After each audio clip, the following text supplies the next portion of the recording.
А сегодня мы видим инфраструктуру НАТО прямо у нашего дома.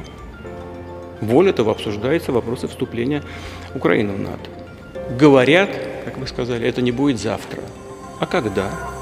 Šis teiginys dažnai pasirodo Rusijos propagandinėje žiniasklaidoje. Juo bandoma įtikinti piliečius, kad karas Ukrainoje pradėtas dėl agresyvių NATO veiksmų, tačiau tikrovė skiriasi nuo šio pasakojimo. Argumentas, kad NATO vis labiau artėja prie Rusijos sienų, tapo pagrindiniu Kremliaus propagandistų teiginiu.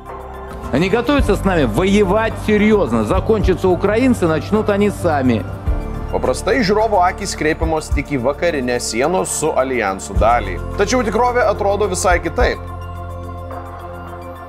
Tuo tarpu Rusijos sausumos siena, kurie ji dalyjasi su 14 šalių, yra ilgesnė kaip 20 000 km. Taigi Rusija dalyjasi mažiau nei 13% savo sienos su NATO narėmis. NATO yra gynybinis alijansas, kurio pagrindinis tikslas apsaugoti savo valstybės nares. NATO plėtra nėra nukreipta prieš Rusiją. Kiekviena šalis, kuri prisijungia prie NATO, tai daro savo norų ir turi teisę nustatyti savo saugumo principus kaip suvereni valstybė. 2014 metais Rusijos įvykdyta Krymo aneksija ir ginkluota agresija rytų Ukrainoje, o vėliau ir plataus masto invazija privertė NATO sustiprinti savo pajėgas Europoje kaip tiesioginį atsaką į Rusijos veiksmus. NATO tiesiogiai neįsitraukia į karą Ukrainoje ir pripažįsta Ukrainos teisę gintis nuo agresoriaus. Vienintelė šalis atsakinga už karo Ukrainoje eskalavimą yra Rusija.